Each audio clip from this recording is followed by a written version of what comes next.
আসসালামু আলাইকুম। আপনারা সকলেই জানেন যে মার্কেটে Redmi Note সিরিজের ৩ টি ফোন লঞ্চ হয়ে গেছে। তো এই ৩ টি ফোনের মধ্যে Redmi Note 14 এই ফোনটি ভ্যালু ফর মানি বলা হচ্ছে। আবার কেউ বলছে যে সামনে গিয়ে এই ফোনটি জাতীয় ফোনের তকমা পাবে। যদিও Redmi Note সিরিজের হাত ধরেই বাংলাদেশে জাতীয় ফোন কথাটির প্রচলন শুরু হয়।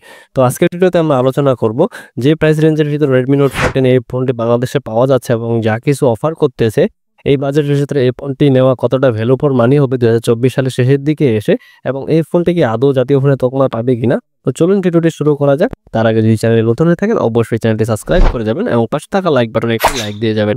তো প্রথমে হলো ফোনটির আনবক্সিং দিয়ে শুরু করব। বক্সটি দেখতে পাচ্ছেন হোয়াইট কালারের Redmi Note 14 বড় করে লেখা। বক্সটি ওপেন করার প্রথমে একটি ছোট্ট বক্স পেয়ে যাবেন, যেটার ভিতরে সিম ইলেক্ট্রোড পিন, কিছু ইউজার ম্যানুয়াল গাইড এবং একটি ব্যাক কভার পাবেন ব্ল্যাক কালারের।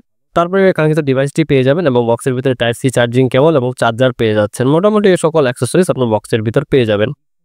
তো আমরা প্রথমে ফোনটির লুক এন্ড ডিজাইন নিয়ে আলোচনা করব। ফোনটির লুক এন্ড ডিজাইন একবারে ক্লাসিক রাখা হয়েছে। পিছনে আপনারা ডুয়াল ক্যামেরা সেটআপ পেয়ে যাবেন এবং পিছনে গ্লোসি ফিনিশিং দেওয়ার কারণে দূর থেকে গ্লাসের মতো দেখা যায়, তবে পিছনে একটা প্লাস্টিক এবং এই পিছনে যে থিমগুলো ব্যবহার করা হয়েছে এক কথায় অসাধারণ লাগতেছে দূর থেকে। আর ডিসপ্লেতে আপনারা একটি মিডল পালসের ক্যামেরা সেটআপ পেয়ে যাবেন। আর ফোনটিতে আপনার প্রয়োজনীয় পোস্ট এন্ড বাটন পেয়ে যাবেন। সবচেয়ে ভালো বিষয় হচ্ছে এখানে আপনার 3.5 হেডফোন জ্যাক পেয়ে যাচ্ছেন।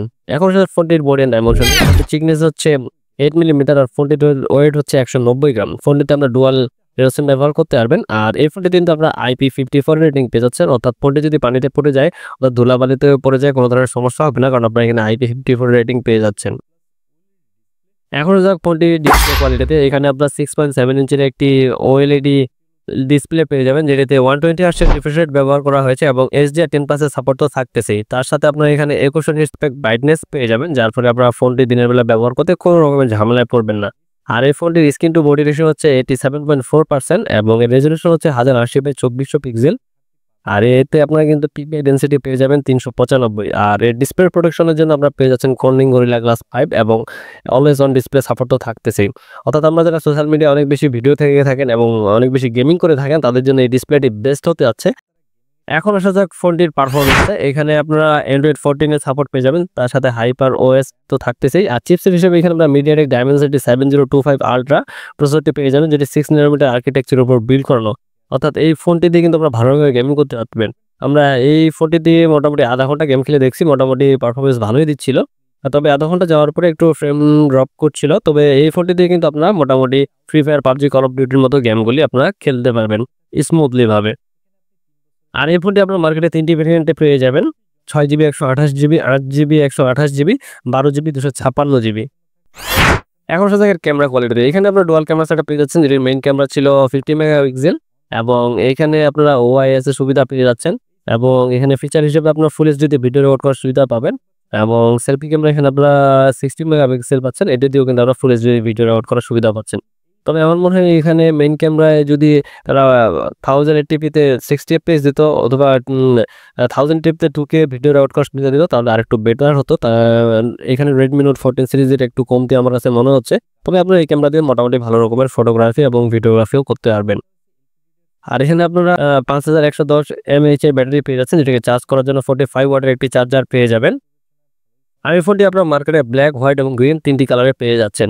এখন আসলে ফোনটির প্রাইসিং নিয়ে, ফোনটি বাংলাদেশে আপনারা আনঅফিসিয়ালি বর্তমানে 128GBটা আপনারা পেয়ে যাচ্ছেন 26 থেকে 27,000 টাকার ভিতরে এবং 12/256GB 28,000 টাকা প্লাস পাওয়া যাচ্ছে। তবে আমার মনে হয় বর্তমান সময়ে অর্থাৎ 24 সালের শেষের দিকে এসে এই প্রাইস রেঞ্জের ভিতরে এই ফোনটি নেওয়া ভ্যালু ফর মানি হবে না, কারণ প্রাইসটা অনেক বেশি।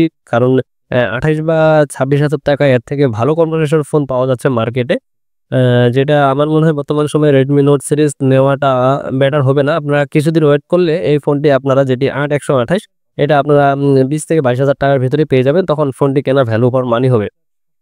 আর যদি জাতীয় উপকরণের তকমাটা বলতে পারি তো Redmi Note 14 সিরিজ এবারও হতাশ করছে, তারা অনেক কিছু আপগ্রেড করতে পারতো তো করে নাই। তো আশা করি সামনের দিকে যে সিরিজগুলি আসবে অবশ্যই তারা অনেক ভালো কিছু আপগ্রেড নিয়ে আসবে। তো আপনারা বর্তমান সময়ে এই ফোনটি না নিয়ে কিছুদিন অপেক্ষা করে আপনারা এই ফোনটির দামটা কমলে আপনারা এই ফোনটি নিতে পারবেন। তো আশা করি ভিডিওটি ভালো লাগছে, আর ভিডিও ভালো লাগলে অবশ্যই চ্যানেলটি সাবস্ক্রাইব করে দেবেন। আসসালামু আলাইকুম।